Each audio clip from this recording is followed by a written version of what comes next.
Hello friends, welcome back to my channel. কেমন আছো তোমরা সবাই? আশা করছি ভালো আছো, আর আমিও খুব ভালো আছি। তো আজকে তোমাদের সাথে কোনো ব্লগ শেয়ার করবো না।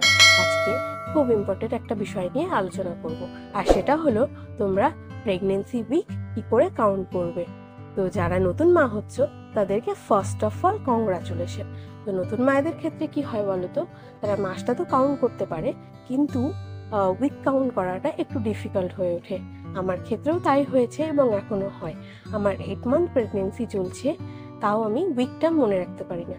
তখন এইভাবে কাউন্ট করে বের করি। তো আর বেশি কথা বলবো না, চলো তোমাদেরকে দেখাই কি করে আমি প্রেগনেন্সি উইক বা সপ্তাহ গণনা করি। তো তার আগে বলে নিই, তোমাদেরকে অবশ্যই যেটা জানতে হবে সেটা হলো তোমাদের এলএমপি। এলএমপি মানে লাস্ট মেনস্ট্রুয়াল পিরিয়ড ডেট। যেদিন তোমাদের পিরিয়ড শুরু হয়েছিল সেই ডেটটা, যেদিন শেষ হয়েছিল সেটা না, কিন্তু যেদিন শুরু হয়েছিল সেই ডেটটাই তোমাদের এলএমপি।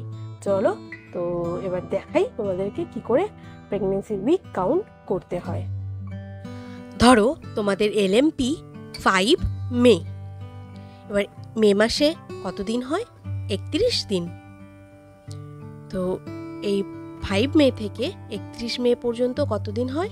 26 দিন। তো ধরো আজকের ডেট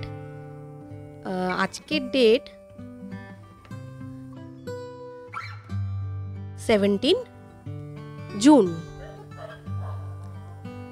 তো এবার এই 26 দিন আর এই 17 দিন করে দিতে হবে যোগ।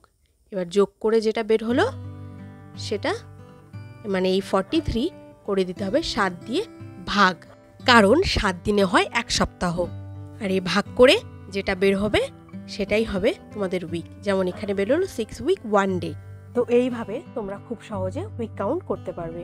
তো ভিডিওটা এখানে শেষ করছি। ভালো লাগলে লাইক করে দিও। Thank you.